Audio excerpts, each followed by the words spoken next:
Noé. Claro que sí. Vale, pues me gustaría mucho arrancar esta charla que vamos a tener sobre este tema, planteando algo y es que, claro, es muy común escuchar hablar a la gente sobre todo cuando se trabaja a nivel de equipos de servicio al cliente, marketing, inclusive los comités directivos, decir pues que su empresa está enfocada al cliente, ¿no? Es algo que se da por sentado, es algo que jamás se considera que no se tiene presente, pareciera un tema obvio, pero la realidad nos muestra otra cosa, ¿no? Pese a que la mayoría de las compañías dicen estar enfocada en el cliente, y muchos se atreven a decir que tienen toda una cultura customer first, ¿no? Realmente si se hace la encuesta a la otra cara de la moneda de los clientes terminan en un 8%, son datos de una encuesta que hizo Deloitte hace unos años, realmente lo perciben, ¿no? Y en eso creo que todos estamos de acuerdo, es decir, si todas las empresas en esa magnitud de casi un 82% estuvieran realmente enfocadas en los clientes, pues muchos de nosotros no habríamos tenido en el pasado situaciones difíciles que estoy segura todos, los que estamos aquí, las casi 100 personas que estamos aquí conectadas, las hemos tenido, ¿no? Dificultades, bien sea con un banco, con alguna empresa de servicios, desde un servicio básico en un restaurante, o sea, cualquier tipo de empresa, independientemente del sector y del producto o servicio que venda, es susceptible de entregar un mal o un buen servicio, pero el problema es que la mayoría creen que lo hacen bien, ¿no? Entonces aquí es donde empezamos a hablar de lo que es obvio no resulta tan obvio realmente, ¿no? Y también ocurre, lo hemos visto directamente en muchísimos casos, es que la mayoría de las empresas prometen emociones, sobre todo desde que ya se puso de moda, ¿no? El boom de hablar de experiencia, pero realmente venden transacciones, ¿no? Esto es algo que decimos mucho en eso. Yo trabajo en una compañía que se dedica directamente al diseño de experiencias, ¿no? Hacemos todo este proceso de evaluación, diseño y transformación, y es algo que lo vemos constantemente. De hecho, quise traerles un ejemplo para que lo veamos tal cual, ¿no? O sea, desde el punto de vista de marketing, el eslogan sale muy bonito y se hacen cosas que pueden pegar mucho en el público, que te prometen que vas a vivir experiencias inolvidables, pero al día a día resulta simplemente algo que nunca se tangibiliza, ¿no? Por parte de los clientes. Entonces, por ejemplo, fíjense, cuando se habla de la promesa de marca, entonces muchas compañías pueden hablar, les traje este caso que me encanta de una compañía, que es, nosotros somos sencillos, somos claros y transparentes, ¿no? Y está dentro de sus valores corporativos y muchos de ustedes a lo mejor en las compañías en las que están se van a sentir identificados con eso, ¿no? Que se lanzan unos valores corporativos, una promesa de marca, ¿no? Pero si esto lo vemos en la realidad, fíjense, esto es de un caso de dos eléctricas, vamos a comparar dos eléctricas. Veámoslo en algo tan sencillo como la factura de una eléctrica. Cuando me llega la factura de la luz, si yo como compañía estoy diciendo que soy sencillo, que soy claro y que soy transparente, ¿qué sensación les da ver estas facturas? Tengo este primer ejemplo que lo he tomado de una compañía, ¿vale? Esta es la típica factura de la mayoría de las empresas de electricidad. Este es un caso de aquí de España, pero en Colombia pasa igual. Y este es otro modelo de factura, también de una compañía de aquí de España. Sin ni siquiera ahondar mucho, solo viéndolo por encima, ¿cuál genera la sensación de sencillez realmente, por ejemplo? Si solo tomáramos eso.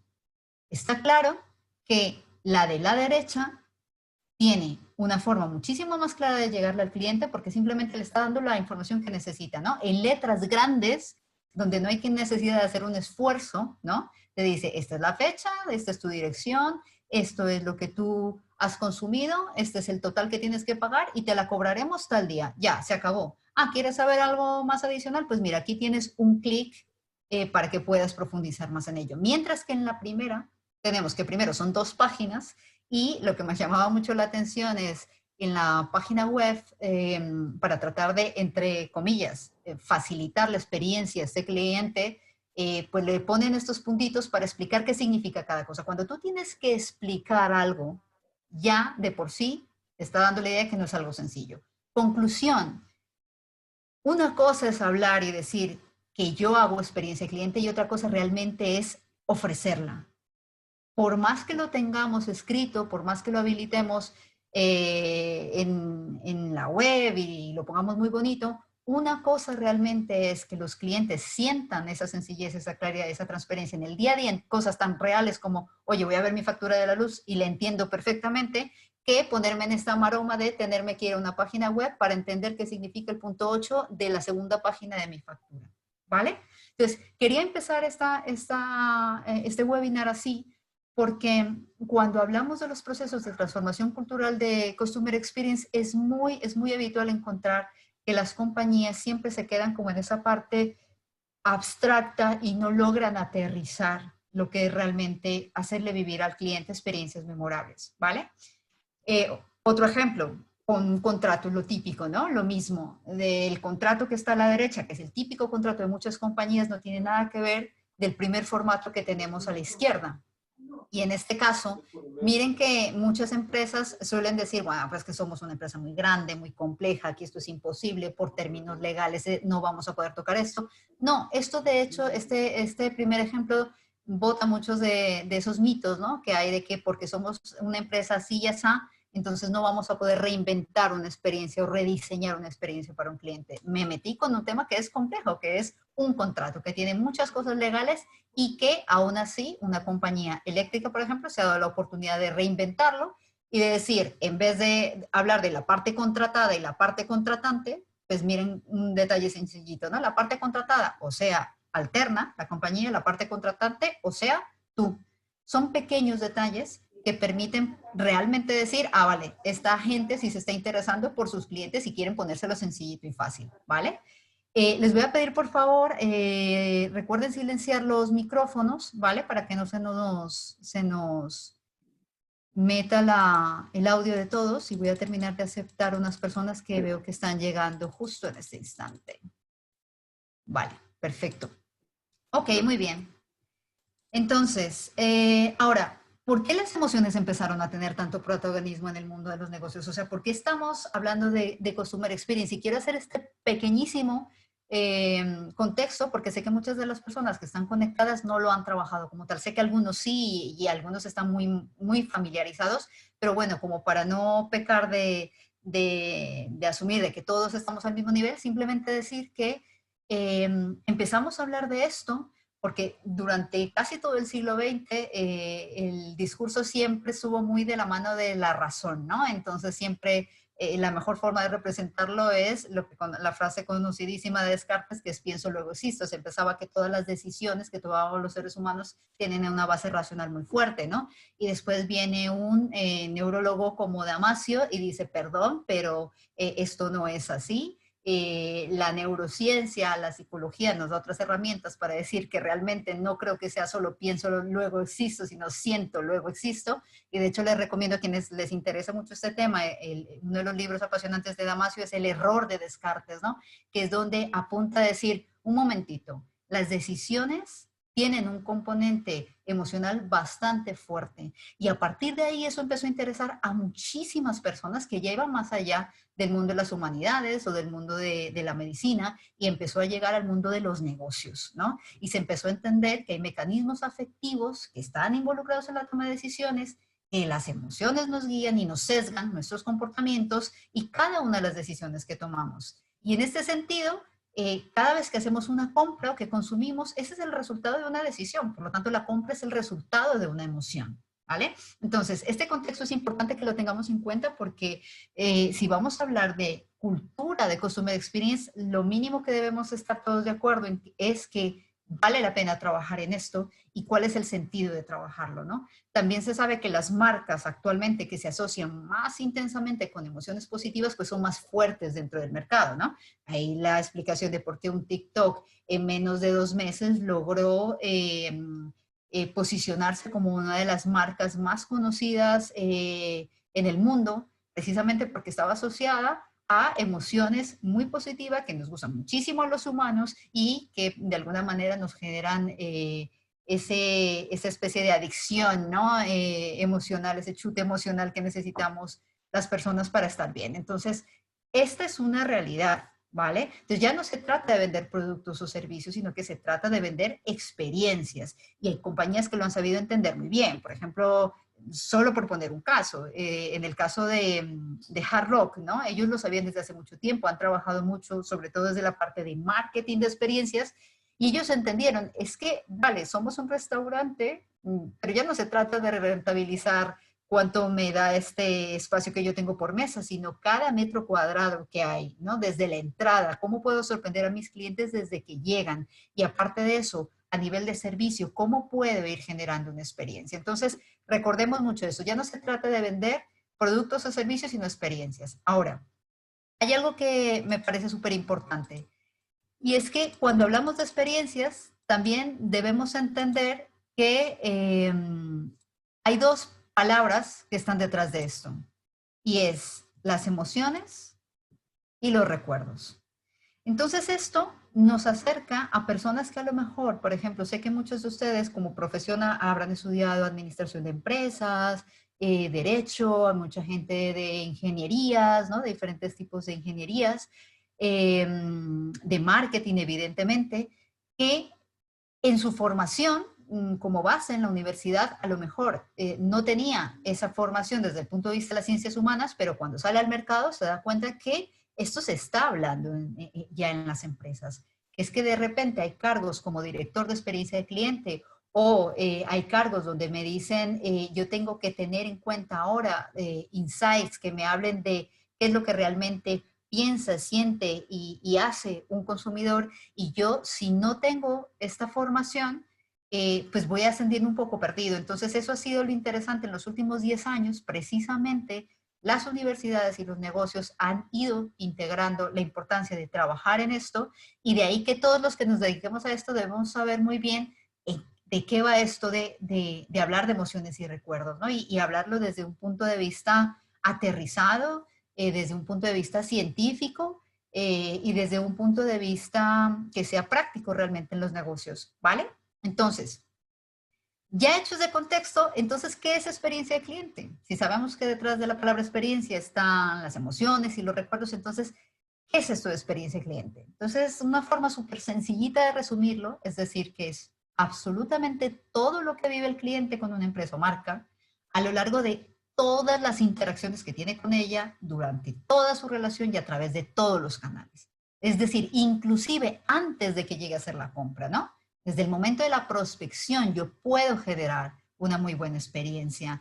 Desde antes de que me conozca, justo con una muy buena experiencia o una buena promesa de marca, por ejemplo, ¿no? E inclusive cuando deje de ser cliente mío. O sea, eso es lo interesante de trabajar en experiencia de cliente, es que tenemos un montón de oportunidades para generar experiencias memorables. Ahora, si hablamos de cómo conectamos emocionalmente con los clientes, que es el tema que nos convoca el día de hoy, pues ahí es donde decimos que la clave es tener una cultura Customer Experience, ¿vale? Porque es que hay muchas metodologías y sé que muchos de ustedes pues han venido estudiando, han venido leyendo sobre el tema y algunos ya han tenido la oportunidad de ejecutar algunos proyectos en este sentido. Pero claro, justo como decía Mauricio al principio, ¿no? Se tiene claro ciertas metodologías, ciertas herramientas, pero nos encontramos muchas veces con un freno brutal que es la cultura que tenemos al interior de la organización. Entonces, para entender muy bien este tema, yo lo que he organizado el webinar es un poco como en un bloque de qué es la cultura Customer Experience, por qué se justifica tenerla y cómo ponerla en marcha, ¿vale? Entonces, es bastante información, pero bueno, vamos a tratar de verla en esta horita. Y para empezar, pues muy importante también que todos tengamos claro qué es la cultura, ¿no? También para no dar sentado que todos lo conocemos. Y una de las mejores formas de entenderlo, me gusta muchísimo esto que el CEO de Southwest Airlines, que fue una de las empresas que rompió, fue el paradigma de las aerolíneas en Estados Unidos, porque fue de los primeros modelos low cost que empezó a trabajar y fue muy exitosa la compañía durante 50 años, jamás tuvo pérdidas ni tuvo que acogerse a las famosas leyes de quiebra que sí hicieron muchas otras aerolíneas. Y resulta que este CEO decía que la cultura es lo que las personas hacen cuando nadie las ve. Es la mejor forma de explicarlo, que es la cultura de una organización. Porque son justo los valores, las creencias, los comportamientos que las personas en una empresa tienen sin necesidad de que las vean, es porque así son en esa empresa, ¿sí? Si en la empresa realmente son cercanos, pues la gente va a actuar de esa manera, ¿no? Y va a actuar no porque se lo dice el jefe, sino porque realmente está en el ADN de la compañía y se ha construido a lo largo de los años, ¿no?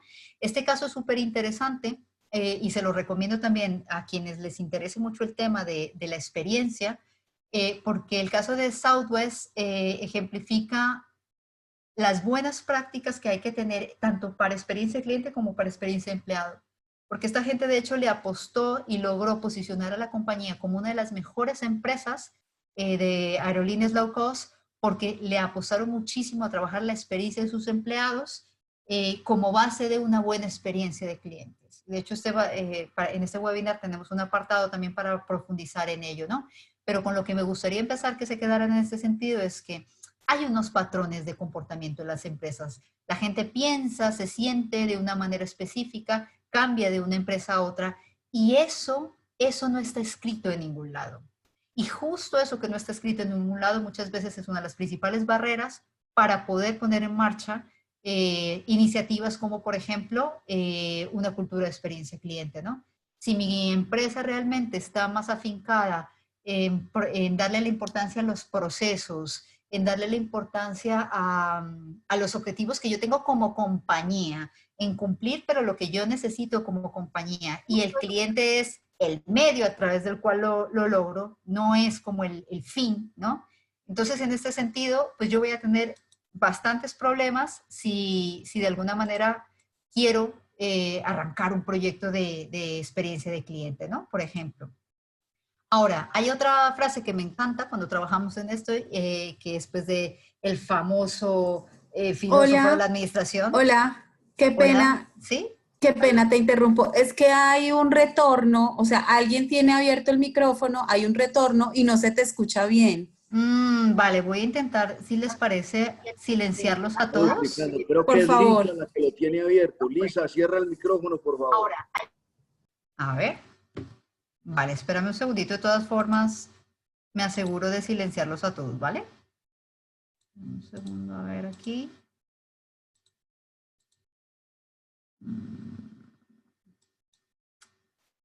Vale, perfecto. De todas formas, les recomiendo que se aseguren de que no se les activen los micros. ¿Ahí me escuchan bien? Sí. Mauro, a lo mejor me confirmas. Yo te estaba escuchando bien todo el tiempo, no he sentido el retorno. Vale, perfecto. Ok, cualquier cosa igual me vuelven a avisar. Vale, Listo, entonces, ya. perfecto. Vale, entonces, por ejemplo, claro, Peter Drucker decía, ojo, que la cultura se desayuna a la estrategia. Y eso también aquí es importantísimo, ¿no? Muchas veces hemos visto fracasar proyectos de experiencia de cliente porque la gente se arma la película de empezar un diagnóstico, empezar un diseño, y ya cuando tienen que lanzar las iniciativas, pues se chocan con la cultura y se dan cuenta que, por ejemplo, el estilo de liderazgo, los jefes son cero customer first, por ejemplo, ¿no? O sea, tienen cero orientación hacia el cliente y son los principales, son la clave para la toma de decisiones estratégicas, ¿no? Entonces, yo no puedo jamás desligar cualquier cosa que yo quiera hacer. Primero tengo que asegurarme que culturalmente sea aceptado dentro de la compañía y que se haga parte de la compañía. De verdad, les repito, parece un tema súper obvio, pero no se imaginan la cantidad de empresas que cometen el error de empezar, de entusiasmarse muchas veces con proyectos que sí, que pintan muy bien, que sería fenomenal tenerlos dentro de la compañía, pero sin considerar que hay que hacer un fuerte trabajo a nivel de la cultura de la compañía. Y cuando hablo de la cultura, para no seguir hablando de forma abstracta, es lo que la gente piensa, lo que la gente hace en la empresa, ¿vale? Yo no puedo soñar con ser una empresa cercana si definitivamente al interior de la compañía no somos cercanos. Yo no puedo soñar con ser una empresa transparente si al interior de la compañía lo que menos se respira es transparencia. Sandra, ¿Sí? perdón. Sí, mira, continuamos con problemas con el retorno. Se está oyendo como con eco doble. ¿Cuál será el problema? A ver, déjame reviso porque no sé quién tanto esté. Espérame un segundito. Qué Vamos a pena, tratar lo que otra pasa vez. es que los que se escucha es como la grabación nuevamente, o sea, es como que te escuchas tú otra vez, pero tarde repitiendo todo. Ya, a ver, espérame un segundo. Revisen si dejaron la sesión de Teams prendida. Eso Que puede ahí ser lo de están. Teams. Sí, porque es Ajá. que aquí me aparece que está, la verdad es que en teoría está todo bien por lo que estoy viendo aquí.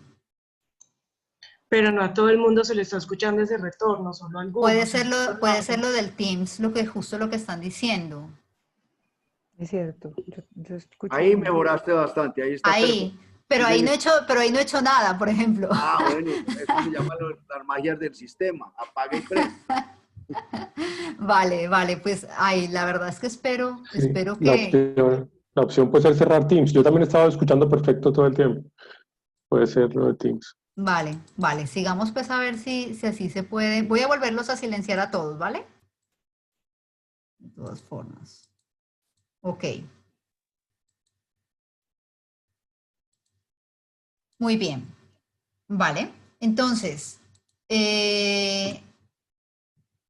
para trabajar, ¿por qué es tan complicado, decíamos, transformar la cultura?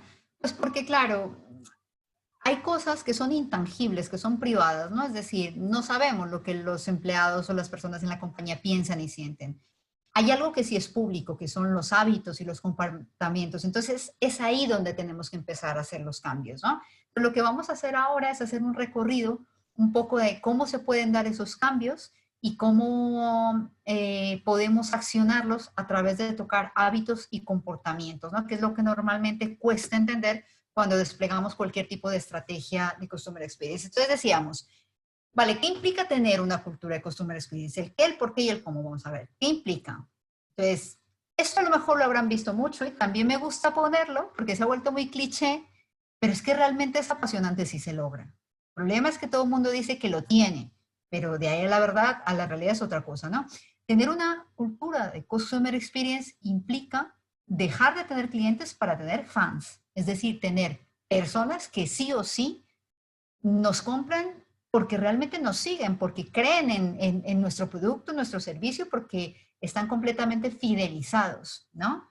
Pero claro, o sea, dar ese salto, imagínense, lograr que alguien siga a una empresa por convicción, porque encajó con sus valores o porque encajó con sus necesidades más apremiantes, pues es algo que no todas las empresas logran, ¿vale? Y cuando hablamos de necesidades, recuerden la gran pirámide de Maslow, hablamos desde necesidades básicas hasta las más complejas de autorrealización, ¿no? ¿Por qué una empresa como Apple, por ejemplo, logró posicionarse tan bien y tener verdaderos fans? Pues porque ellos lograron pegar en una de las necesidades importantes del ser humano, que es esa necesidad de ser reconocido, tener un estatus en una sociedad a la que pertenece, ¿no? Y eso se lo da, por ejemplo, los productos. Entonces aquí estamos hablando de ese tipo de logros, ¿no? Ahora, cada vez que tenemos contacto con nuestros clientes, tenemos la oportunidad para generarles experiencias memorables. Y por eso decíamos, esto va desde la prospección hasta la postventa. O sea, esto está hablando de que todos los departamentos que tengan contacto directo o indirectamente con los clientes son susceptibles de generar esas experiencias. Entonces, imagínense el potencial que tenemos. Y aquí, esto es importante entenderlo, porque esto no es un tema que esto es de los de marketing, o esto es de los de ventas, o esto en algunas compañías lo tiene el área de servicio al cliente, en otras compañías es un poco más extraño, pero lo tiene la gente de gestión humana, por ejemplo, ¿no? Que está desde el área de gestión humana, pero empezaron a abordar la estrategia de experiencia cliente. No, esto no es que un área es dueña de esto. Realmente todas las áreas son dueñas de la experiencia cliente. Y una de las claves que vamos a ver es precisamente cómo hacer que ese engranaje funcione, ¿no? Entre diferentes áreas. Ahora, ¿qué también implica una cultura de experiencia cliente? Eso me encanta, que es entender que tenemos que pasar de esta primera imagen, donde muchas veces, esta es la realidad de todas las compañías y ustedes mismos se darán cuenta, y es que tenemos al cliente, pero como que cada área tiene su pedacito, ¿no? Ah, no, es que yo no me ocupo de esto, lo siento, yo soy facturación. Si tienes este problema, eso yo es con el área de servicio al cliente. Y los de servicio al cliente vienen y te resuelven, no, lo siento, mira, esto no es un tema mío, esto ya es de cobros. Te remito a cobros para que lo he vivido en carne propia, ¿no? Normalmente pasa muchísimo en todas las empresas que tienen call center, pues se nota muchísimo, ¿no? Las brechas entre departamentos y se nota muchísimo cómo está desligado, no hay un ciclo único de atención, ¿no? Entonces, cuando hablamos de tener una cultura de Customer Experience, tenemos la segunda foto.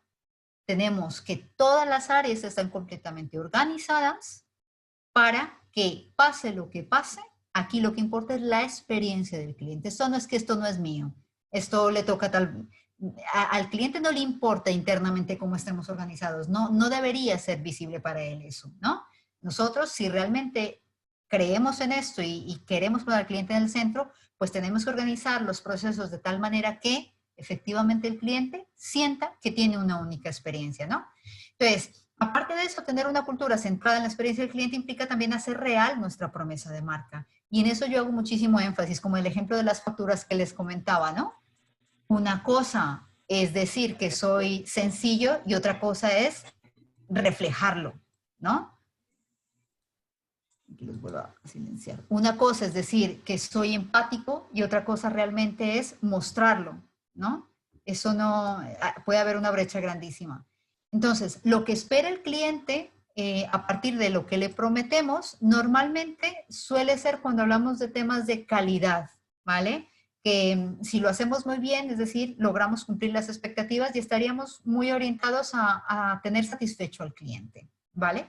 Pero si hablamos de una cultura de Customer Experience, y realmente estamos hablando de que el cliente ni siquiera se lo espera, pero refleja muy bien lo que le prometemos. Y aquí ya no estamos hablando solo de calidad, sino que estamos hablando de superar expectativas, no conformarnos solo con cumplirlas y de orientarnos a ser memorables, ya no solamente orientarnos a tener procesos satisfactorios, ¿vale? Entonces, ¿cuál es la principal diferencia de esto? Y muchas veces me lo preguntan. Básicamente es, ojo, que experiencia del cliente no es trabajar calidad. Que muchos departamentos de calidad han heredado el tema y lo vienen haciendo fenomenal, pero no es lo mismo. La calidad es algo que se da por sentado y la calidad implica cumplir las expectativas, ¿vale? Y la calidad implica que nuestros clientes estén satisfechos, pero el problema es que tener clientes satisfechos no me genera fans. Tener clientes satisfechos pues me genera eso, tal cual, clientes satisfechos, sin más misterio, ¿no? Y el asunto de tener clientes satisfechos es que la satisfacción no es lo mismo que la lealtad. Por eso yo siempre comento cuando veo que muchas empresas miden el índice de satisfacción y ya, pues hombre, es un poco arriesgado solamente quedarse con esa visión, porque es que la satisfacción lo que te está diciendo es que estás haciendo muy bien tus procesos, o sea que cumples las expectativas de los clientes, pero los clientes satisfechos perfectamente se pueden ir a la competencia porque es que no están fidelizados, no son clientes leales, no son fans de la marca, ¿sí? Los fans son aquellos que cuando la empresa comete un error nos perdonan más fácil. Los fans son los que si tenemos alguna situación que les resulta un poco difícil, igual les compensa por todo lo otro que perciben de la compañía. Los clientes satisfechos, pues vale, está bien esta experiencia, pero si encuentran algo mejor se van y ni se lo piensan, ¿vale? Entonces, si hablamos de tener una cultura de experiencia cliente, entonces estamos empezando a decir, vale, departamento de calidad, tenemos que asegurarnos de cumplir todas las expectativas y eso más o menos lo hacemos en un 80%, pero ese 20% que nos sobra, vamos a dedicar nuestra energía a superar expectativas y a orientarnos a hacer memorable lo que se conoce como los famosos momentos wow, ¿vale? Entonces, conclusión, ¿qué implica tener una cultura Customer Experience? Pues implica realmente poner al cliente en el centro y entender que el cliente es de toda la compañía y que efectivamente tenemos que organizarnos para que toda la compañía le permita al cliente vivir una experiencia integral, ¿ok? Ahora, ¿por qué es clave tener una cultura Customer Experience? Pues porque en este caso, las emociones, decíamos, generan recuerdos, los recuerdos condicionan las decisiones y las decisiones se reflejan en el negocio, ¿no? Esto también lo vemos de una forma muy importante y lo mejor de todo esto es que se puede medir. La experiencia del cliente va desde la promesa de marca hasta los resultados tangibles del negocio. Les voy a mostrar algo muy sencillo. Vuelvo a poner el ejemplo, ¿no? Si yo digo, yo soy una empresa innovadora, ¿vale? Esa es mi promesa de marca. Yo soy innovadora. Yo ya estoy generando unas expectativas a mi cliente con eso. Pero el cliente se va a dar cuenta si eso es carreta o no, a partir de lo que viva con esa compañía, con las diferentes interacciones que tiene, ¿no? O sea, las diferentes experiencias que tiene. Si la empresa realmente es innovadora, pues el cliente lo va a percibir y eso le va a generar, esas experiencias generan unas emociones, ¿no? Esas emociones van a generar unos recuerdos que a su vez permiten que la gente se vaya haciendo una opinión de la compañía y esas opiniones se traducen en la reputación que se va haciendo en la empresa, ¿no? Si yo tengo una experiencia positiva con una compañía, empieza el voz a voz, que es la forma de publicidad ideal que toda compañía quiere tener, que es que sus mismos clientes lo recomienden.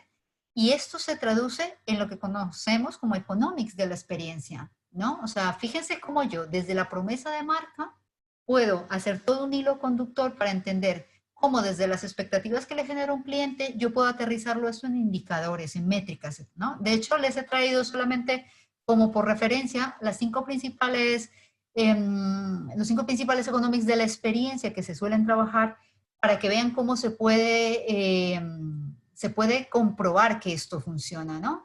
Entonces tenemos desde la preferencia, que son todos esos nuevos clientes que nos escogieron porque les hicimos una muy buena promesa de marca.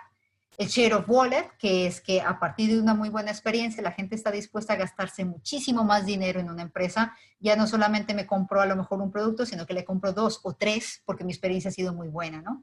El precio premium, que es que estoy dispuesta a pagar un poco más con tal de si la experiencia es mucho mejor en esta compañía, ¿no? Yo puedo decir muchas veces, mira, yo prefiero irme a ese hotel y pagar un poquitico más, pero es que sé que lo que ellos me dan no me lo da otro, ¿no? Eso sería el precio premium y estoy pagando es por la experiencia que me da.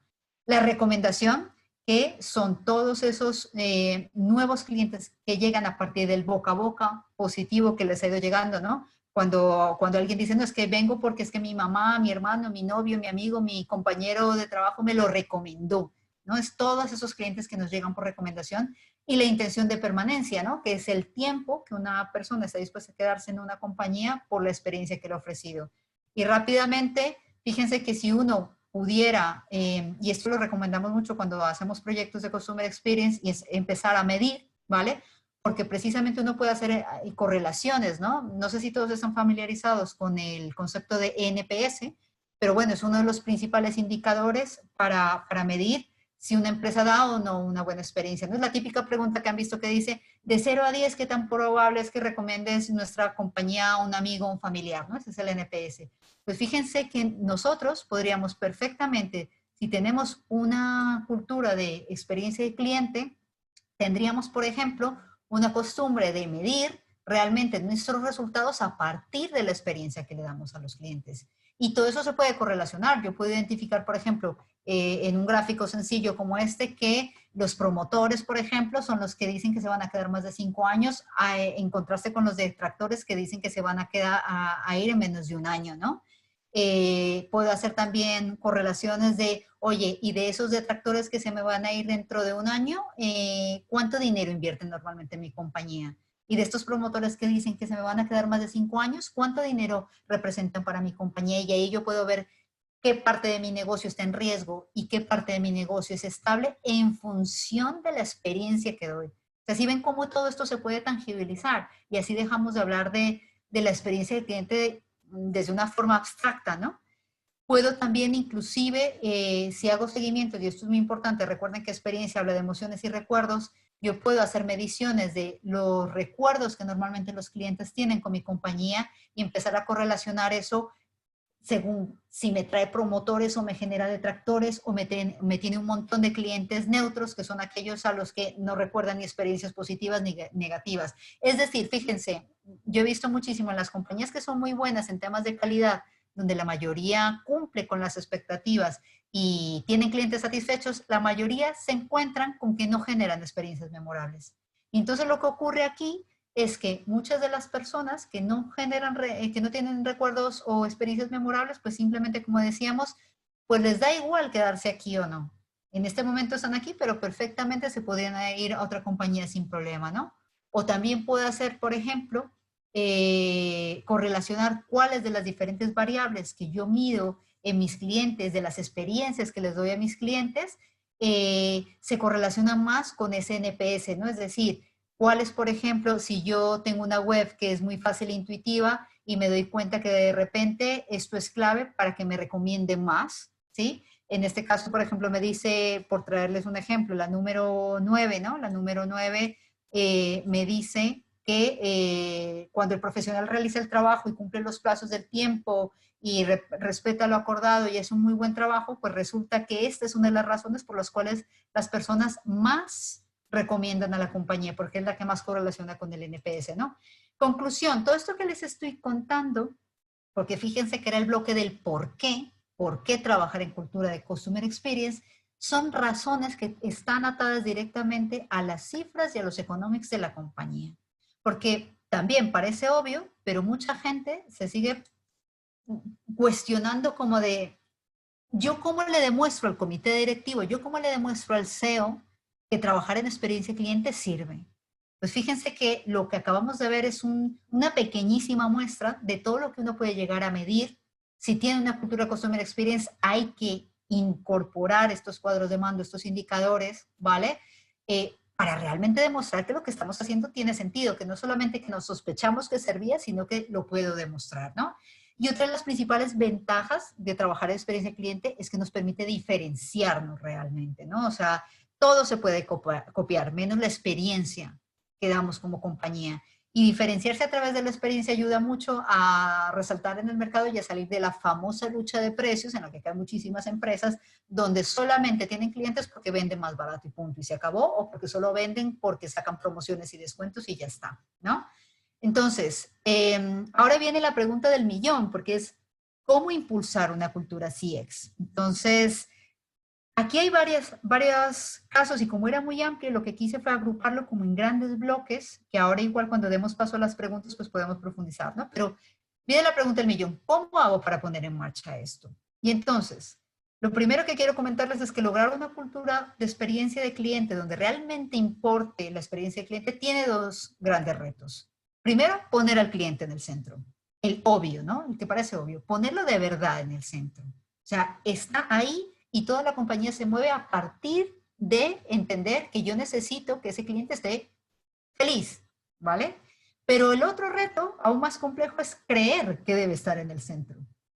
Porque es curiosísimo, pero llama mucho la atención cuando uno se encuentra un comité directivo, sobre todo, que se supone que como estrategia debería tener más claro este tema, y es ver la reticencia muchas veces a acomodar o a rediseñar los procesos, las políticas que tienen al interior de la compañía hacia una cultura más customer first, ¿no? Como lo que se conoce normalmente, y a seguir anclados como en los modelos que normalmente les han venido funcionando, que normalmente no tienen en cuenta al cliente ni lo ponen en el centro, ¿vale? Entonces, por un lado el desafío es, vamos a poner al cliente en el centro, y eso implica hacer varias actividades, que ahora se las voy a mostrar, pero el otro desafío gigante es creérselo, o sea, creer que esto realmente debe ser así, ¿no? Y hay unos errores típicos en los procesos de transformación cultural de experiencia cliente que suelen darse en muchas empresas, sobre todo cuando empieza este proceso, ¿no? Y es primero, hablar del cliente sin el cliente. Es trabajar a partir de supuestos que salen de las percepciones de los empleados o de mediciones puntuales que estamos haciendo y que no se contrastan con los clientes. Muchas veces hemos encontrado compañías y nos dicen, no, bueno, yo un diagnóstico de experiencia de cliente ya no necesito, de hecho yo ya tengo el Customer Journey hecho, ¿no?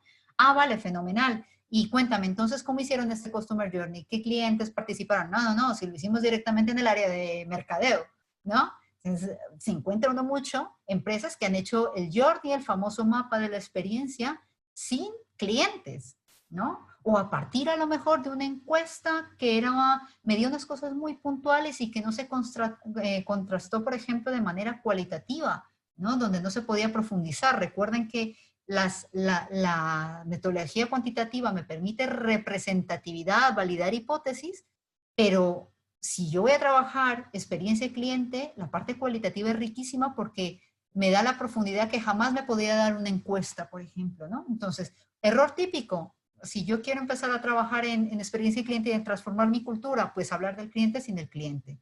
Otro, no lograr convencer a quienes toman las decisiones en la organización. Y esto va muy orientado si en este momento aquí hay personas que a lo mejor en sus manos tengan poner en marcha la estrategia de experiencia cliente de sus compañías, bien sea directores directamente de experiencia cliente o de servicio al cliente o de marketing, o de las diferentes áreas que sean encargadas.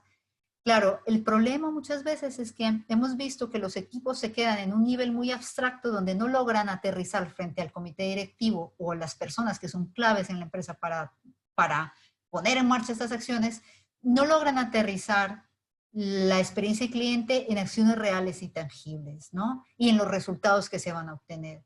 Y entonces se usa una expresión que acá en España la usan mucho y que me molesta muchísimo cuando la usan y siempre... Por eso llego con muchas cifras y con muchos datos cuando empezamos proyectos de experiencia de cliente, que es que esto de la experiencia de cliente es puros pájaros y flores, ¿no? Es como, sí, esto muy bonito, muy lindo, pero realmente ¿qué pasa con esto? O sea, realmente la organización ¿qué va a ganar? Entonces, este punto es importantísimo.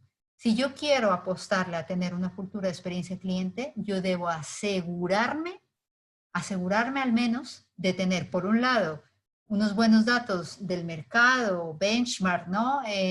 Business case, datos que me permitan a mí decir, oye, las empresas que han empezado a trabajar esto han obtenido esto, ¿no? Poder empezar a decir, estoy haciendo una proyección y más o menos si logramos rediseñar esta interacción y hacerla de esta manera, podríamos lograr esto, o sea, tratar de aterrizarlo en acciones reales, porque si no, pues simplemente la gente no lo va a ver. Y si la gente no lo ve, pues se nos desbarata perfectamente, sobre todo cuando hay mucha reticencia en la organización y más que nada el comité directivo. Sandra. Dime. Una pregunta más técnica. Es que como lo estamos haciendo desde Zoom y no desde Teams, la pregunta que tengo es, ¿en una hora se cierra o el Zoom que tú tienes dura más? No, el Zoom que yo tengo dura más. Lo he programado 1 hora 45 porque, bueno, calculé más o menos 1 hora para contar esto y de ahí empezamos con las preguntas, ¿no? Listo, no, ya me quedo tranquilo. Quería saber qué hacer en caso de que se acabe el tiempo, pero ya me quedo tranquilo. Sí, no te preocupes. Gracias. Vale, ok. Vale, y bueno, y otro error típico, claro, no involucrar a los principales actores que impactan en la experiencia de cliente, ¿no? Entonces, dejar al margen de, bien sea en el momento del diagnóstico, del diseño, ya cuando yo ya quiera montar mi estrategia de experiencia de cliente, a todos esos empleados que directo o indirectamente van a incidir en la experiencia. Les pongo un ejemplo. Pasa muchísimo, que resulta que empezamos a hacer el diagnóstico, ¿no? Entonces hacemos entrevistas con clientes, evidentemente, entrevistas también con empleados, hacemos focus group, hacemos encuestas, hacemos todo el tipo de herramientas que hay para hacer un diagnóstico, ¿no? Y resulta que a partir de ese diagnóstico se sacaron unos insights, y esos insights me dicen, vale, tenemos tales retos en la organización, por lo tanto vamos a una etapa de diseño y empezamos, ¿no? Por ejemplo, nos dimos cuenta que la interacción con la página web hace que la gente normalmente tenga una muy mala experiencia y se vaya, ¿ok? Y entonces resulta que empezamos a rediseñar esa experiencia de cómo diseñar una mejor página web e invitamos, si cometemos este error, pues invitamos a que clientes y algunos empleados participen en esta co-creación y en este codiseño de cómo podría ser una mejor página web, y resulta que por esas cosas de la vida nos olvidamos de involucrar al financiero y resulta que el financiero es el que da el ok para ver si invierten tanto dinero en la puesta en marcha de la nueva página web. Les estoy contando un detalle sencillísimo, pero que pasa muchísimo, ¿no? Es que aquí el financiero no tiene nada que ver con esto. No, antes por el contrario, tiene muchísimo que ver, ¿no? La persona de recursos humanos, la persona de sistemas, o sea, cuando hacemos trabajos de experiencia de cliente es importante entender que el trabajo es transversal. Entonces, vamos a ver, lo he organizado como un top 5 de acciones clave para transformar una organización hacia una cultura de experiencia cliente, ¿vale? Partiendo de lo que hemos hablado hasta el momento. Entonces, por un lado, el modelo de governance. ¿Qué es eso del modelo de governance? Es la forma en la que nos vamos a organizar para gestionar internamente la experiencia de cliente, ¿sí? Es decir, la compañía tiene un organigrama, tiene una estructura, unas áreas, unos cargos, ¿vale? Pero en paralelo a la estructura de la compañía, debe haber un modelo de governance, es decir, una forma en la que nos vamos a organizar al interior de la compañía. Normalmente, para que se hagan una idea, suele haber 4 roles, pero esto cambia mucho en función de las empresas. Puede haber 3 roles, 6 roles, pero para que se hagan una idea, ¿qué se necesita? Entonces, si yo ya quiero montarme en el tema de tener una cultura customer first y trabajar experiencia en cliente, yo necesito tener a alguien que asuma el rol estratégico y que asuma la dirección de Customer Experience. Que en algunas empresas lo hace, de hecho, inclusive el CEO, ¿vale? Pero que pueden ser un poco más pequeñas, ¿no? Pero normalmente, pues hay una persona, ¿no? Que asume el rol. Suele ser el director de experiencia cliente directamente, pero no necesariamente tiene que ser así. Después de este rol, va a tener un equipo que se suelen llamar los Champions CX, pero los pueden bautizar como quieran, ya eso ya depende de la empresa, pero realmente son los que dan ese soporte metodológico, ¿no? Son los que empiezan a evangelizar en la compañía, decir, hacerle entender a la gente qué es eso del Customer Journey, qué es eso de arquetipos de clientes, qué es un blueprint, empezar a formar en metodologías de Design Thinking. O sea, son como quien dicen los soportes de la parte teórica, ¿no? Tenemos un equipo que son los líderes también de Customer Experience. Estos líderes de Customer Experience ya son los que apoyan en las diferentes áreas, ¿no? Como quien dice, son la mano derecha de la dirección y apoyan a que las iniciativas se pongan en marcha. Y ojo, los líderes de Customer Experience no son necesariamente los líderes de área. No tiene que estar relacionado, sino que de hecho son personas que se vea que puedan generar, que tengan un liderazgo natural en la organización y que puedan generar cambios y que puedan movilizar a la gente, ¿no? Y está un rol importantísimo, para mí esto es uno de los claves, que es el de embajadores CX, ¿no? Que son personas en la organización que se ve que tienen también potencial para mover, para persuadir a los equipos y que van a poner en marcha en el día a día la estrategia, ¿no? Entonces, por ejemplo, los embajadores suelen ser gente que hace parte de los equipos, tanto de servicio al cliente, pero también gente que está al margen y puede ser gente de recursos humanos que asuma el rol de embajador de CX, ¿vale? Entonces, primero, montar súper bien el modelo de governance, ¿no? Que normalmente, según el tamaño de la empresa, pues puede estar conformado desde 20 a 80 personas, por así decirlo, depende mucho de la estructura. 2, algo importantísimo, el enfoque outside in. ¿Qué es eso de outside in? Bueno, normalmente en las compañías lo que ocurre es que se tiene un enfoque inside out. ¿Qué quiere decir inside out? Que se diseña primero y se pregunta después. Esto pasa muchísimo, ¿no? Y hay un dato que me aterra, y es que más del 80% de los lanzamientos de productos que se hacen al año, al cabo de un año o menos de 3 años, se retiran del mercado, ¿no? Y eso normalmente, ¿por qué ocurre? Pues precisamente por eso, porque se diseña primero y se testa después con el cliente, ¿vale? Entonces, tener un enfoque outside in apunta a preguntar primero y diseñar después. Y claro, preguntar primero a partir de lo que yo he visto que realmente mi cliente necesita, ¿no? Entonces, para poner un ejemplo, esto lo representa súper bien. ¿Recuerdan todos cómo era el empaque de una salsa de tomate por allá en los 80s? Pues todos recordamos el típico empaque de vidrio, ¿no? Donde normalmente uno tenía que introducir el cuchillo para sacar los restos de salsa de tomate. Y de repente, cuando alguien se da cuenta y hace un ejercicio básico de empatía y dice, oye, los clientes llevan tantos años haciendo esto, ¿no será que mejor reinventamos el empaque? Pues el hecho de empezar a tomar en cuenta lo que los clientes piensan, lo que los clientes quieren, eso es tener un enfoque outside in, ¿vale? Y es importantísimo incorporarlo en la cultura. Y es clave porque he visto fracasar muchísimos proyectos por no tener esta visión. Porque se meten sobre todo, no, nosotros tenemos metodología Agile y vamos a empezar con esto y vamos a empezar a trabajar experiencia cliente, pero no tienen la visión outside in. Empiezan a trabajar en un montón de proyectos que se han decidido desde el departamento de mercadeo, que porque a servicio cliente le pareció bien, que porque el comité directivo cree que es novedoso, ¿vale? Entonces, es un error. Y también es un error quedarse paralizado un poco, también en el tema de, no nos podemos olvidar que en los procesos cuando estamos diseñando y lanzando planes de acción, el cliente es importantísimo, ¿vale? Y va a estar esperando lo que nosotros saquemos. Entonces no nos podemos quedar paralizados en la etapa de diseño, sino que tenemos que ir iterando y por eso hay muchas metodologías Customer First que nos ayudan a hacerlo de una manera rápida. Vale, ejes estratégicos como un tercer tip. Si hay algo que hay que saber hacer súper bien cuando se trabaja experiencia cliente, es escuchar muy bien a los clientes. Para eso, por ejemplo, está todas las herramientas que tenemos, decíamos, ¿no? Desde la investigación cualitativa, la investigación cuantitativa, los programas que se conocen como programas VOC, de Voice of the Customer, ¿no? Que son encuestas, focus group, temas de speech analytics, text analytics, análisis de redes sociales. O sea, es una gran cantidad de herramientas que tenemos para escuchar a los clientes. Y hay que aprender a hacerlo muy bien, ¿no? Y aparte de eso, tenemos que ser muy buenos en diseñar soluciones para mejorar esa experiencia. Y una vez que ya le invertimos tiempo al diseño, pues lograr la fase de transformación, porque también he visto muchas empresas que se quedan hasta atascadas ahí, ¿no? O sea, hacen el diagnóstico, hacen el diseño y nunca logran poner en marcha los pilotos, que son los que a la larga iban a poder entregar la experiencia que necesitábamos, ¿vale? Otra cosa importantísima, la coherencia que debe haber entre Customer Experience y Employee Experience.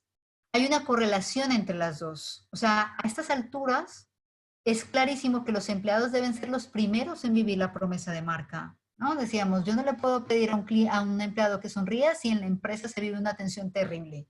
Una cultura enfocada en la experiencia del cliente implica la gestión de la experiencia de empleado. Y la ventaja es que cuando empezamos a trabajar en experiencia del cliente, todas las metodologías y herramientas que trabajamos sirven para la experiencia de empleado. Hay que hacer algunas adaptaciones, ¿vale? Pero, por ejemplo, la metodología para levantar un Customer Journey es la misma que para levantar un Employee Journey. Cambian los actores, pero la metodología es la misma. La metodología para hacer workshop de co-creación y de codiseño de una nueva experiencia, por ejemplo, de la experiencia de onboarding de un cliente, yo puedo diseñar la misma metodología para levantar la experiencia de onboarding de un empleado, ¿vale? Entonces, esta también es una ventaja, porque ya la curva de aprendizaje la hemos recorrido al trabajar Customer Experience, y lo que hacemos ahora es adaptar la experiencia de empleado. Ahora, ¿por qué es importante esto? Porque no hay la más mínima posibilidad de tener una cultura de experiencia de cliente si no hay una buena experiencia de empleado. Eso sí, pues está aseguradísimo. Y ahí la importancia, entonces, también a qué conclusión llegamos, es que el área de gestión humana no puede estar al margen de esto. Debe ser protagonista, debe ser protagonista junto con todos los que estén trabajando el tema de experiencia cliente, porque si no, la gente que es la que va a llevar a cabo las acciones, pues no lo va a convencer, ¿no? No lo van a creer realmente. Y finalmente, uno de los temas también gordísimos, que es la gestión del cambio, que yo los he marcado en 4 cosas que creo que funcionan muy bien y ayudan a acelerar de alguna manera el proceso de transformación cultural. Por un lado, una super campaña muy fuerte de endomarketing, que refuerce el mensaje de lo que queremos hacerle vivir a los clientes. Pero hablo de endomarketing súper bien orientada, de tal manera que la gente tenga muy claro qué es lo que realmente la compañía les quiere hacer vivir. Eso compaginado con una muy buena estrategia de formación, y formación sobre los comportamientos que queremos que la gente realmente haga, ¿no? O sea, si, insisto, lo aterrizo para que no quede abstracto. Si yo digo que soy una empresa cercana, exactamente en el día a día, si alguien trabaja en el call center, ¿qué tiene que hacer para demostrarle al cliente que es cercano? ¿Cómo tiene que contestar? ¿Cómo tiene que llevar la llamada? ¿Cómo se tiene que despedir? ¿Vale? A eso me refiero. Ajustes de políticas y procesos, indudablemente. De nada sirve que digamos, vamos a ser más transparentes si internamente las políticas y los procesos que tenemos no develan eso, por ejemplo, ¿no? Tanto para los empleados como para los clientes. Y ajuste de los perfiles de cargo. Esto es importantísimo. Y miren que ahí vuelve otra vez gestión humana a estar de protagonista, porque es que si yo me doy cuenta que para trabajar en experiencia cliente, por ejemplo, una de las principales competencias es la empatía y la comunicación, yo no me puedo dar el lujo de vincular personas a mi compañía que no tengan empatía ni que no sepan comunicarse de forma asertiva. Yo debo ser coherente con eso y diseñar los procesos de selección para que sean coherentes con esos nuevos comportamientos y hábitos que quiero tener dentro de mi organización. Y este es un error brutal que se ve muchísimo, ¿no? Que es que no se tiene en cuenta esto. Y se contrata un montón de gente que por esencia, por ejemplo, no tiene nada que ver con una cultura customer first, ¿vale? Entonces, en resumen, y ya para irnos a las preguntas, esta sería una forma de resumir todo lo que hemos visto. En un proceso de transformación cultural, entonces decíamos, tengo que aprender a hacer bien 3 cosas: escuchar, diseñar y transformar, ¿no? Llevar a la marcha lo que quiero hacer. Para escuchar tengo un montón de herramientas, desde la investigación cualitativa y cuantitativa. Tengo unas herramientas donde agrupo toda esa información que son los famosos Customer Journeys, los arquetipos de cliente, los blueprints. Tengo los programas de voz del cliente o voz del empleado que me permiten hacer mediciones anuales, que son las relacionales, ¿no? De la relación en general, o mediciones transaccionales, que son de temas más específicos que necesito medir. Aparte de eso, tengo que saber diseñar muy bien y para eso tengo workshops de co-creación y de codiseño que sí o sí van a tener que ser siempre con empleados y clientes. No puedo dejar al margen ni a los unos ni a los otros. Y hay un montón de metodologías muy potentes que les recomiendo profundizar. Muchos sé que ya las siguen, que son el Design Thinking, el Human Centered Design, el Visual Thinking, matrices de rediseño experiencial y las metodologías Agile. Este cóctel de herramientas es súper potente para transformar la cultura hacia una experiencia de cliente, ¿vale? Y obviamente también está el tema de lograr en la parte de diseño pasar a prototipos, ¿no? O sea, no quedarme solo en la idea, sino aterrizarlos a prototipos. Y ya cuando viene, vale, nos pusimos las pilas, diseñamos una experiencia y ahora vamos a ver si esto funciona. Entonces viene la etapa de desplegar los pilotos, ¿no? Y cuando vamos a desplegar los pilotos hay que tener súper bien organizado cómo se va a hacer, quién lo va a hacer, en qué momento se va a lanzar, cómo se va a medir, qué indicadores voy a tener aquí y cuál va a ser el modelo de governance que hablábamos, ¿no? Cuáles son mis líderes, cuáles son mis embajadores, tener la guía de la experiencia, que eso es importantísimo, ¿no? Donde decíamos, ahí está el paso a paso de qué comportamientos quiero que tengan las personas en función de su cargo, en función del cliente que estén manejando, ¿ok? Entonces, y durante todo esto hay algo que es transversal y es que cuando yo estoy escuchando, estoy diseñando y estoy transformando, al mismo tiempo estoy gestionando la experiencia del empleado y estoy haciendo esta gestión del cambio de la que acabo de hablar. Todo el tiempo, mientras estoy escuchando, diseñando y transformando, yo tengo una súper buena campaña de endomarketing, tengo un proceso muy bien organizado de formación, tengo la revisión de las políticas y los procesos y empiezo a buscar perfiles para mi compañía que se ajusten más hacia esa cultura que estoy transformando. Sé que es muchísima información y evidentemente es más fácil decirlo que hacerlo, pero bueno, para un webinar de 1 hora, por así decirlo, esta es una forma de condensar como los ejes principales de la transformación. Veo que hay un montón de preguntas, entonces si quieren vamos a dar paso a las preguntas que así vamos a poder conversar un poquito mejor y vamos a poder sacar de las dudas de todo lo que ustedes tengan en este momento, ¿vale? Entonces, quienes quieran pueden empezar a hacer sus preguntas. Voy a dejar de compartir pantalla. Sí, Sandra, muchísimas gracias. Yo he estado en el chat, digamos que hay varias como intervenciones, opiniones. Todavía no nos han hecho como preguntas más específicas. Yo tenía una primera mientras van llegando y organizo, depende de lo que vaya llegando. Digamos que hay 2 maneras de hacerlo, ¿no? Muchas veces uno tiene la suerte, digamos, o puede pasar que sea una iniciativa de presidencia y te nombren el modelo de gobernanza y se vaya como desplegando paso a paso. Pues, pero normalmente muchas veces lo que pasa es que las áreas de servicio al cliente o los que están atendiendo esos problemas se frustran porque no tienen cómo subir esos problemas y no quedarse simplemente en patinar y patinar solucionándolos. Entonces, si tú pensaras en un paso a paso de prioridades, de esos 5 puntos, ¿por cuál empezarías tú cuando el caso es al revés? No es que el presidente lo mandó a hacer, sino que a la empresa nos toca empezar a ganar ese lugar. Sí, bueno, eso es súper importante lo que comentas, Mauricio, porque claro, es que normalmente lo que ocurre es que los que se encuentran con el problema son justo los empleados que tienen el contacto directo con los clientes, ¿no? Evidentemente no es que haya un orden específico, o sea, por ejemplo, de un top 5, pero depende muchísimo de las prioridades de la organización, ¿no? Y del momento de la organización. Pero si tuviéramos que organizarnos de alguna manera en algo, yo creo que es importante empezar por los ejes estratégicos. ¿Qué quiere decir esto? Lo primero que tenemos que hacer, si queremos trabajar realmente en esto, es empezar a escuchar a los clientes, ¿ok? Y entonces, escuchar a los clientes es muy fácil si accionamos, no necesita, también es importante, quería señalar que esto tampoco es que necesite una gran inversión desde el principio, porque a veces también he visto que en las empresas se cree que para montar una estrategia de experiencia de cliente ya hay que empezar, por así decirlo, me permito la expresión, como con todos los juguetes, ¿no? Entonces, no, podemos ir de una forma un poco más calmada y es el mejor ejercicio que podemos empezar a hacer. Yo combinaría los ejes estratégicos que son escuchar, diseñar y transformar con la visión outside in. Es que es un cambio de chip brutal. Cuando se le dice a la gente, de ahora en adelante, cualquier reunión que tengamos para debatir temas de clientes, lo primero que vamos a pensar es, ¿y el cliente qué querría? ¿Y el cliente qué haría? ¿No? Y entonces, y si le logramos transmitir eso, por ejemplo, a un asesor de call center, que desde él piense, y en este caso el cliente realmente qué es lo que quiere, y transmitir eso y subirlo, por ejemplo, a su jefe inmediato, como que logramos hacer un cambio real, y yo me la jugaría por empezar por ahí, ¿eh?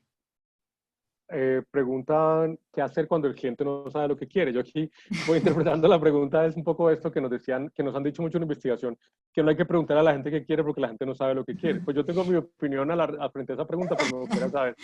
Vale. Pues sí, de hecho, recuerden que está la famosísima anécdota, ¿no? Que dice que si Henry Ford le hubiera preguntado a la gente qué querían, le hubiera dicho pues que querían caballos o caballos más veloces, y no hubiera nunca inventado el carro. Entonces, a ver, es que claro, evidentemente, y es una realidad, muchas veces que el cliente no sabe lo que quiere en términos del producto como tal, o sea, o del servicio como tal, la versión final entregada, pero hay algo que el cliente sí tiene muy claro, y es cómo se quiere sentir. Y el cliente tiene muy claro cuáles son sus necesidades.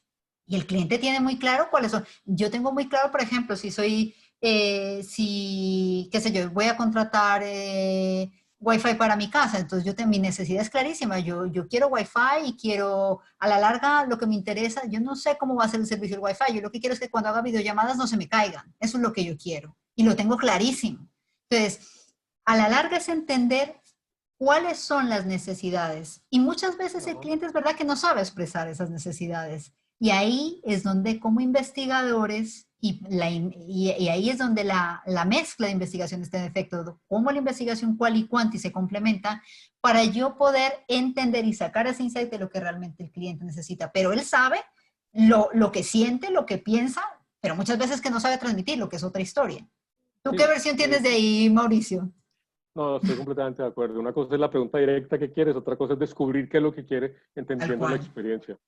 Tal cual. Y de hecho, perdóname un segundito, y también es cierto que se ha hecho ese mito, bueno, un mito no, pero sí que es verdad que se ha generalizado mucho esa sensación de que el cliente no sabe qué es lo que quiere y que en los focus group no nos podemos fiar, pero claro, es porque muchas veces o no se pregunta lo que se quiere, o no tenemos en cuenta el problema de los sesgos que tienen muchas de las técnicas que se usan, ¿no? Si yo hago un focus group de 15 personas y le digo a la gente, ¿les gusta esto? Y la gente me dice sí, pues no me puedo fiar solo porque hice eso, ¿no? Porque sabemos que hay un sesgo social, que la gente no siempre va a decir lo que piensa, y de ahí la importancia de contrastar con diferentes técnicas. Otra pregunta que voy a unir en dos acá, o dos preguntas en una, y es sobre la experiencia del empleado. Porque, claro, las empresas, cuando eso se llama Customer Experience, y a mí me ha pasado que la gente se extraña cuando uno dice, miremos experiencia de empleado.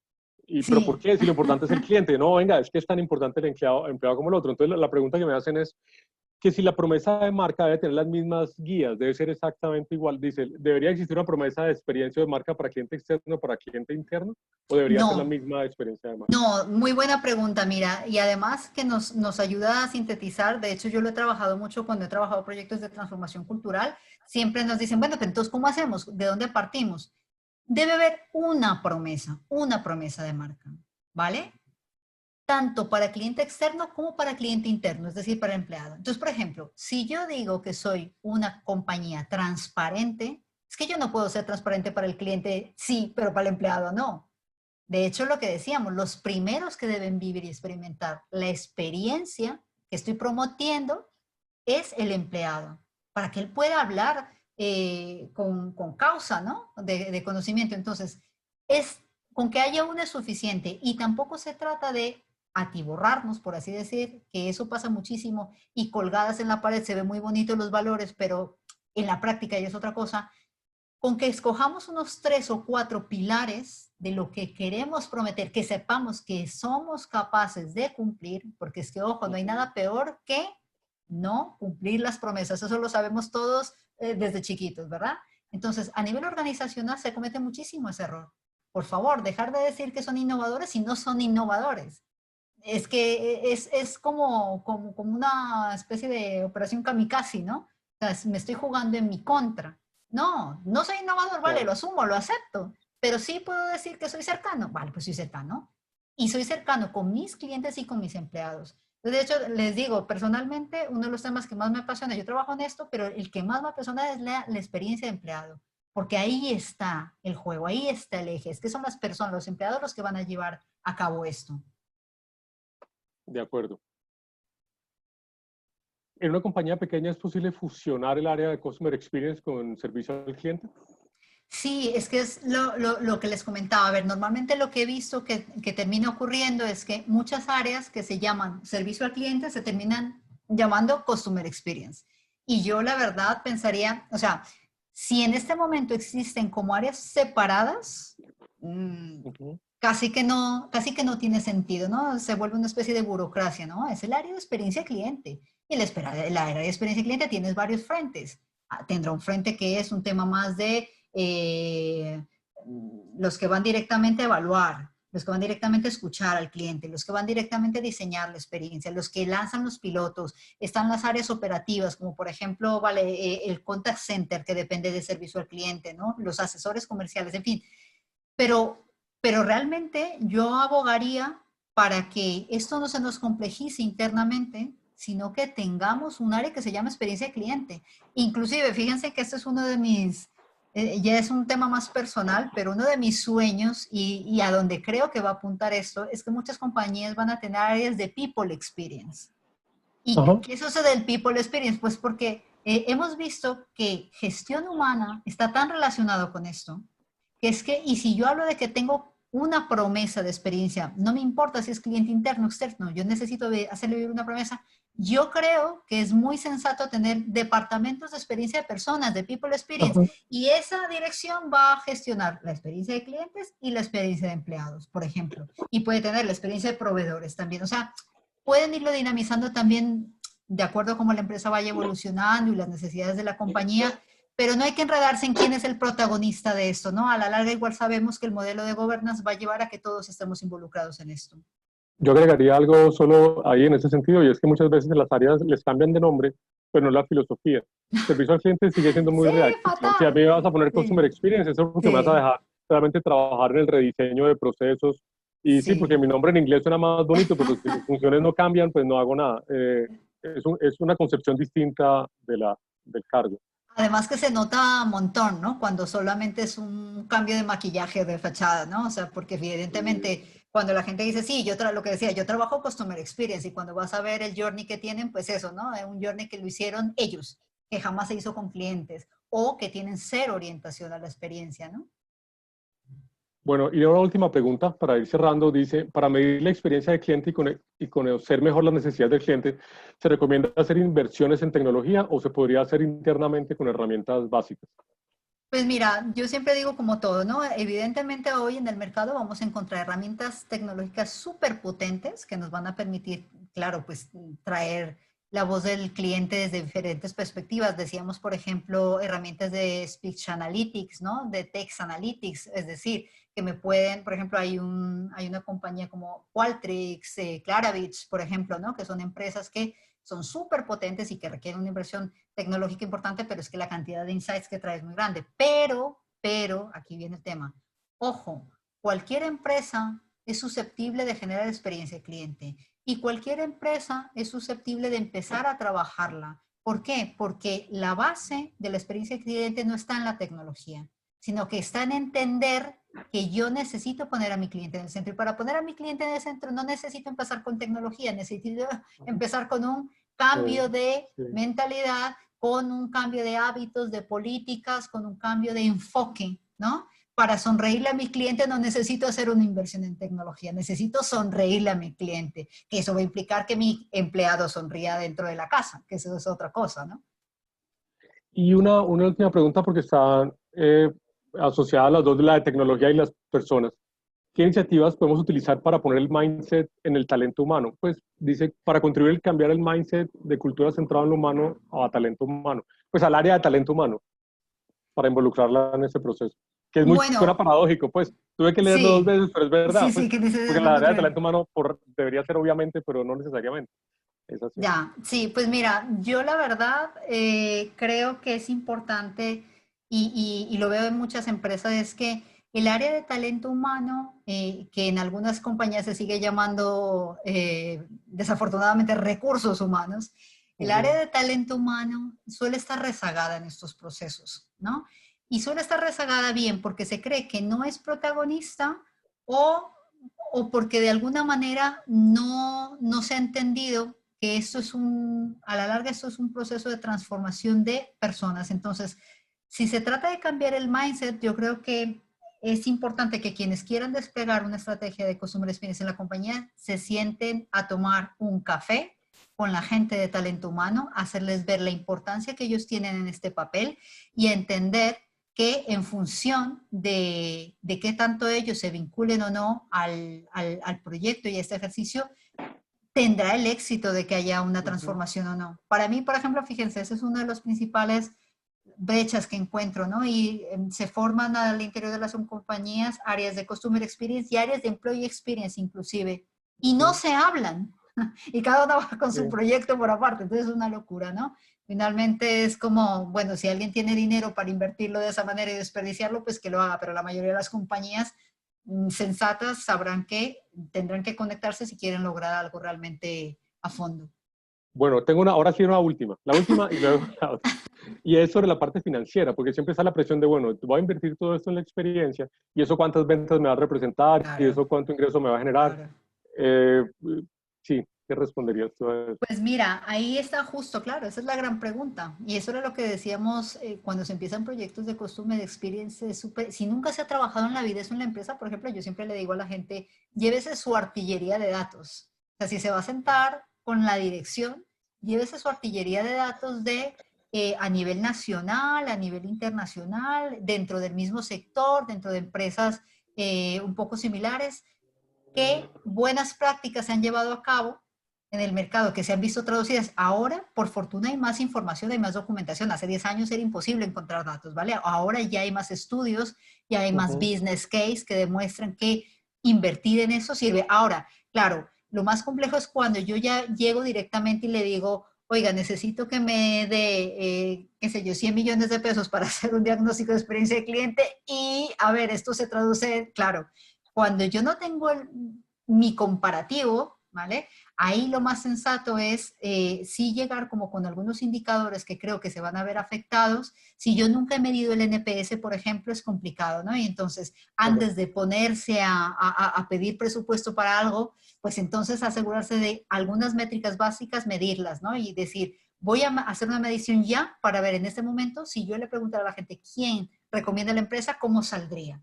¿Cuántos se me quieren quedar en la compañía? ¿Cómo saldría? Y con esa antesala, yo podría decirle a la dirección, oiga, invirtamos en esto a ver qué ocurre y en función de eso volvemos a hacer esa medición dentro de un año y empezamos a ver el panorama. También es un poco de, por fortuna, las direcciones también van entendiendo que esto no es pájaros y flores, como comentábamos, sino que si las compañías están invirtiendo en eso es porque tiene sentido, ¿no? Entonces, pues por fortuna viene cambiando el paradigma. Ponerlo en un tiempo. Sandra, no, me preguntan ya para cerrar. Uno, si podemos compartir el video. Primero, yo no sé cómo se comparte el video. ¿A ti te queda el link? Sí, no se preocupen. Sí, justo. Yo ahora grabo y te mando el link para que lo puedan ver. Sí. Y si tienes algún blog, una página o algo donde te puedan seguir, lo que opinas, lo que piensas. Sí, material. Pues está mi página web que es sandrasanson.com y me pueden seguir en LinkedIn, que estoy muy activa en LinkedIn, sobre todo cuando comparto pues contenido.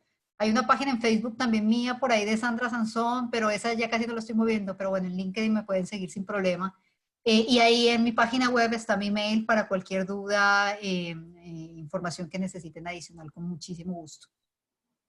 Sandra, ¿algún comentario adicional que quieras para cerrar? A mí la verdad es que me entusiasma mucho que este tema genere tanta expectativa. Es un tema que me apasiona, que me encanta y realmente estoy convencida que trabajar en experiencia de cliente y de experiencia de empleado es una forma de contribuir a humanizar por fin este sistema tan crudo que resulta muchas veces, y humanizar las empresas y entender. Entonces es maravilloso cuando una empresa entiende que puede ser rentable, que puede crecer y al mismo tiempo puede ser humana. O sea, es que es maravilloso cuando hace clic y la gente lo entiende, ¿no? Entonces, creo que trabajar en esto tiene mucho potencial y me encanta que tantas personas se hayan conectado porque, bueno, eso da a entender de que muchos somos los que vamos por esta línea, ¿no? Así que yo encantada de que me hayas hecho esta invitación, Mauro, la verdad, y nada, todos los animo a que sigan trabajando en temas de experiencia porque es una maravilla. Después te invito de nuevo al diplomado para profundizar en algún Yo tema. encantada, ya sabes. A mí esto me encanta. Listo. A todos, muchísimas gracias por asistir, por la participación, por las preguntas. Me encanta ver muchos nombres conocidos, entonces me alegra mucho verlos de nuevo por acá y saludarlos. Sandra, muchísimas gracias. Un abrazo. Vale, un abrazo a Nos todos. Sandra, Adiós. Que tengas un feliz día. Chao, Mauricio, gracias. Adiós. Mauro, chao. Que estén muy bien. Muchísimas gracias. Gracias, feliz día. Gracias a todos. Muchísimas gracias. Gracias.